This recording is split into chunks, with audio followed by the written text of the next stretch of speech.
Hello, ఆత్మావలోకన కార్యక్రమానికి స్వాగతం, సుస్వాగతం. యథావిధిగా ఒక మంచి మాటను మనం చెప్పుకుందాం. ఆత్మావలోకనంలో మనము డైలీలో రొటీన్ లైఫ్లో స్ట్రెస్లకు గురవుతుంటాం, లేదు అలసట, లేదు ఏదో ఒక రకంగా మనలో కొద్దిగా ఆ పని ఒత్తిడి వల్ల అయితేనేమి, లేదు వర్క్ లోడ్ ఎక్కువ పడ్డప్పుడు కొంచెం మార్పు వస్తూ ఉంటుంది. అంటే రొటీన్గా చేయాల్సి వస్తున్నప్పుడు కొంత, అది ప్రొఫెషనల్గా కావచ్చు, ఇంట్లో కావచ్చు, చదువులో పిల్లలు కావచ్చు, ఏదైనా కావచ్చు.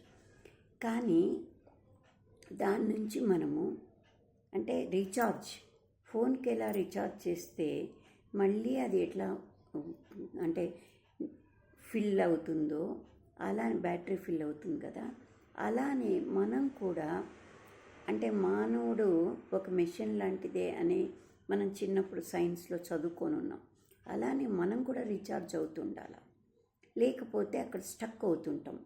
ఎందుకంటే ఇంకా ముందుకు పోలేమన్నమాట. అలాంటప్పుడు మనకు ఒక యావికేషన్, అది సంథింగ్ ఏదైనా కావచ్చు, దాన్ని మనం ఒక హ్యాబిట్గా మార్చుకోవాలి. ఆ హ్యాబిట్ ఉన్నప్పుడు దాంట్లో మనము ఇక్కడ పడ్డ శ్రమ కానీ, స్ట్రెస్ కానీ, లేదు ఏదైనా కానీ అక్కడ తీరిపోతుంటుంది. అంటే దానివల్ల మనము సాటిస్ఫాక్షన్ పొందుతుంటాం అన్నమాట. నా పర్సనల్గా నేను అనుకునేది ఏంటంటే, నాకు ఎవరికో ఒకరికి ఏదో ఒకటి పెట్టాలి, ఏదో ఒకటి చెయ్యాలి అనే ఒక తపన అలవాటు ఉంది. లేదు ఇంకేదన్నా చదివి దాంట్లో ఏదన్నా చిన్న చిన్నవే, పెద్దవని కాదు, చిన్నవి నన్ను సాటిస్ఫై చేస్తుంటాయి. అలా ఆ దాంట్లో భాగంగానే నేను ఒకరోజు అంటే మానవత్వం అనేది ఎక్కువగా అబ్జర్వ్ చేస్తుంటాను నేను, సైకాలజీని. ఎందుకంటే మనిషిలో అది మనం పట్టుకుంటే మనం బాగుపడతాం. ఎక్కడ మనకు మంచి అనేది మనిషిలో ఏదైనా ఒక చిన్న పాయింట్ దొరికినా దాన్ని మనం రాబట్టుకోగలిగితే, మన దాంట్లో అలవాటు చేసుకోగలిగితే మనకు ఆ మార్పు అనేది, హ్యాపీనెస్ అనేది కనబడుతుంటుంది. అలానే ఒకసారి నేను ఈ మానవత్వం అనే దగ్గర అంటే నన్ను చాలా అట్రాక్ట్ చేసింది. మనిషి ఎంతో ఉన్నతంగా కనపడడానికి కారణం ఏంటి అంటే, వాళ్ళు ఎలాంటి వాళ్ళైనా చిన్నవాళ్ళ పెద్దవాళ్ళని కాదు, వాళ్ళు చేసే పని, వాళ్ళ ఆలోచన తీరును బట్టి మనల్ని అట్రాక్ట్ చేస్తుందన్నమాట. దాని నుంచి మనకు ఏదో ఒక తృప్తి దొరుకుతుంటుంది. అలానే ఒకరోజు నేను కీసర్లో వేద పాఠశాల ఉంది. ఆ వేద పాఠశాలలో నాకు తోచినన్ని, అంటే ఆ పిల్లలకు పంచెలు, పండు, ఏదో నాకు కావాల్సినవి నేను తీసుకొని ఆ పిల్లలకి ఇవ్వచ్చు. అంటే మామూలుగా జనరల్గా అక్కడ చిలుకూరు అటు ఇటు అక్కడ పోయి చేస్తుంటా. ఆ రోజు కీసరిపోయి ఆ వేద పాఠశాలకు పోయినాను. రాణిస్తారా, అక్కడ పిల్లలకి ఇవ్వచ్చా అనే డౌట్లు ఉన్నాయి నాకు. అయినా ప్రయత్నిద్దాం, మంచిగానే అడుగుదాం, వాళ్ళు రిసీవ్ చేసుకుంటే మనకు చేతనేం చేసి వద్దామని కొద్దిగా ఎక్కువ తీసుకోలేదు నేను. కొన్ని తీసుకున్నా, అసలు వాళ్ళు తీసుకుంటారా లేదా అనేది దృష్టితో పోయాను అనమాట. అవి పంచలు, పుస్తకము, అట్లాంటివన్నీ తీసుకొని పోయినా. వాళ్ళను అక్కడ చాలామంది పిల్లలు కూర్చొని ఉన్నారు. గురువు గారు వాళ్ళకి ఏదో చెప్తూ ఉన్నారు. సరే అక్కడికి డైరెక్ట్గా పోయాం. పోయి ఆ గురువుగారిని అడిగా, ఏంటి ఇలా మాకు తృప్తి కోసం ఏదో మా వంతుగా ఇది తెచ్చాం, మాకు తెలీదు, ఇదే ఫస్ట్ టైం ఇక్కడికైతే రావడము, అందుకని ఇది మీరు పిల్లలకి ఇవ్వడానికి అవకాశం ఇస్తారా అని అడిగా. అతను చాలా వినయంగా, చాలా ఇదిగా, ఎందుకమ్మా తప్పకుండా ఇవ్వండి అని చెప్పన్నారు. అయితే ఇంతమంది ఉన్నారు గురువు సార్, వీళ్ళందరికీ నేను తేలేదు ఈసారి, నాకు తెలీదు, ఎంతమంది ఉంటారో తెలీదు, ఏంటి అని తెలీదు, కొన్నిగా తెచ్చాను నేను, మరి ఇవి ఎలా ఇవ్వమంటారు అని అడిగాను.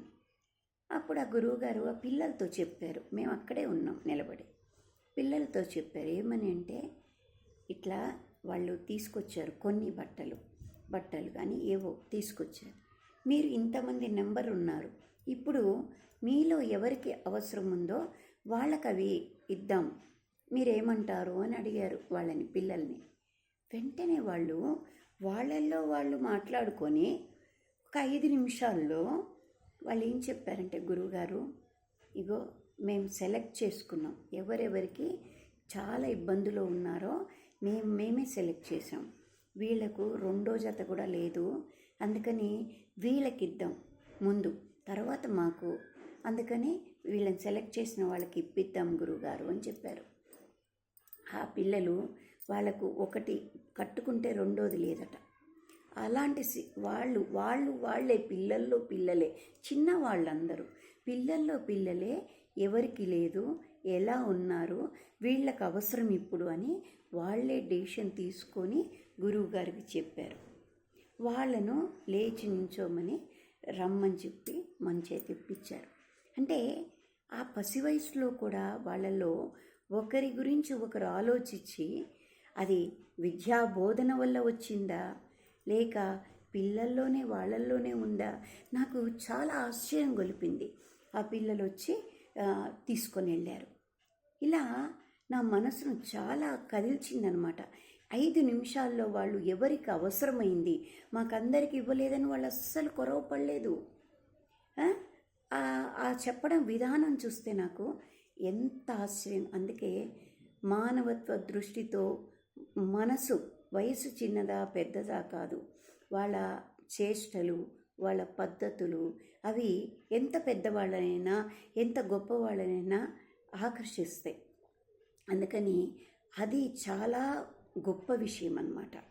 అందుకని మానవత్వం అనే దాంట్లో నాకు కొన్ని నిదర్శనాలు చాలా ఉన్నాయి.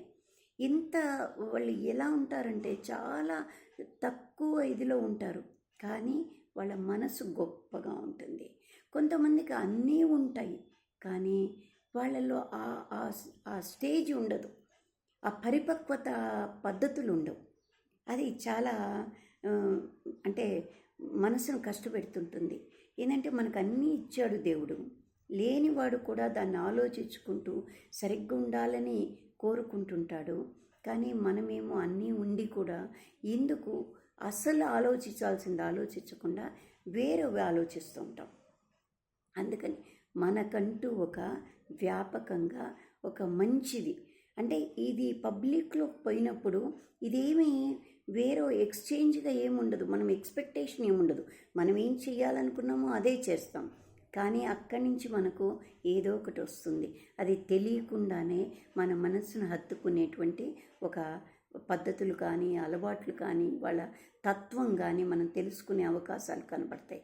అదే ఎవరికన్నా మామూలుగా చేసామనుకోండి, వాళ్ళకి చేస్తే ఏమవుతుంది, ఈ చీర అంత బాగలేదు, ఇలా ఎలా పెట్టింది, ఇంత ఇట్లాంటి చీరనా, అంత ఉండి ఇలాంటి చీరనా, అంటే చీర అనేది నూలు చీర నూరేళ్ళు కట్టురని పెద్దవాళ్ళు అంటారు.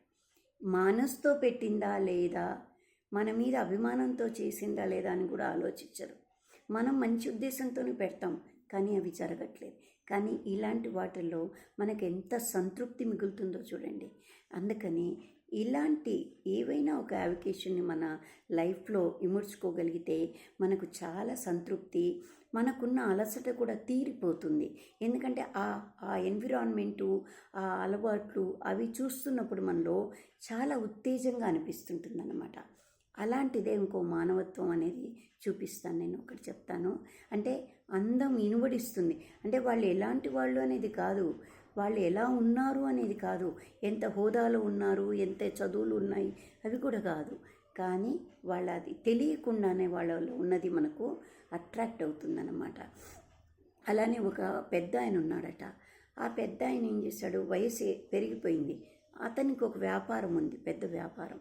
ఆ వ్యాపారాన్ని చూసుకోవడానికి ఎవరో ఒకరిని పెట్టుకోవాలి అనుకున్నాడు.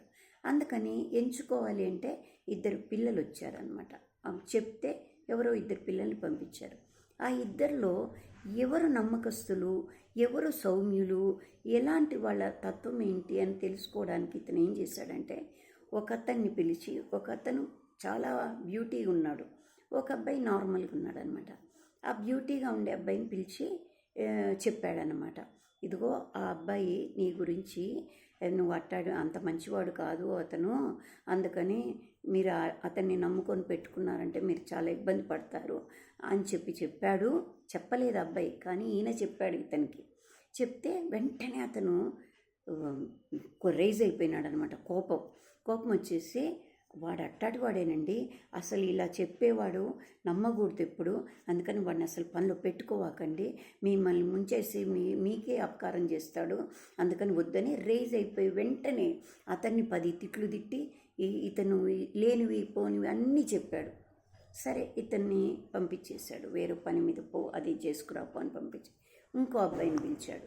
ఆ అబ్బాయిని పిలిచి, ఇదిగో అతను ఇంకో అబ్బాయి వచ్చాడు కదా, ఆ అబ్బాయి నీ గురించి చాలా రకరకాలుగా చెప్తున్నాడు, అందుకని నువ్వు ఇట్లాంటి వాడిబట అట్లాంటి వాడిబట ఏవేవో చెప్పాడు, మరి నేను పనిలో పెట్టుకోవాలో వద్దో నాకే అర్థం కావట్లేదు అని చెప్పాడు. మళ్ళా ఈ అబ్బాయి అన్నాడు, అయ్యో నేనేంటో అతనికి తెలీదు, అతనేంటో నాకు తెలీదు, కాబట్టి నేను అనేది తెలియాలంటే కొంత సమయం పడుతుంది కదా సార్, అందుకని ఆ సమయం అయ్యాక నేనేంటో అతనికి అర్థమైన రోజు తప్పకుండా నన్ను అర్థం చేసుకుంటాడు. కొత్త వాళ్ళని ఎవరైనా నమ్ముతారా?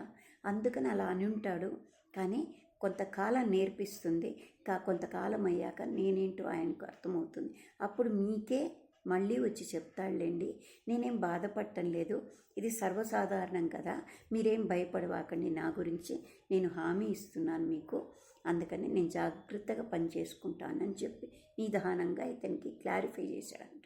అప్పుడు ఆ వ్యాపారస్తుడు అనుకున్నాడు, ఆ పెద్ద ఆయన, అయ్యో ఇతని మాట తీరుకు అతని మాట తీరుకు ఎంత తేడా ఉంది, ఎంత వ్యత్యాసం ఉందో చూడు, అది నిజమైన ఇదంటే లోపల నుంచి ఉన్నది ఎవరు మార్చలేరు, ఆ నేచర్ని ఎవరు మార్చలేరు, ఈ నేచర్కి ఆ నేచర్కి ఎంత తేడా ఉందో కదా, అందుకని ప్రతి ఒక్కరి నుంచి నేను పెద్దవాడిని అయినా కూడా ఇతని నుంచి కూడా నేర్చుకోవాల్సింది చాలా ఉంది.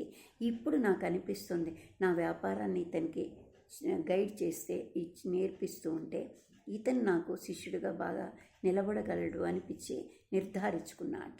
అంటే మనిషి తత్వము నువ్వు అవునన్నా వద్దన్నా బహిర్గతం అవుతుంది.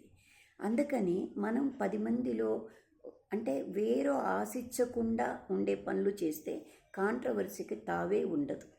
అలాంటప్పుడు బాధకు తావెక్కడొస్తుంది? ఉంటే ఇంత సంతోషము తృప్తి ఉంటుంది, లేకపోతే ఏమీ ఉండదు. అందుకని నేను కూడా ఎప్పుడు ఏదో ఒక హాబీని, ఇలాంటి హాబీని ఎంచుకోవడానికి ప్రయత్నం చేస్తుంటాను. మీరు కూడా అలానే చేస్తారు కదా. Like, subscribe. Thank you.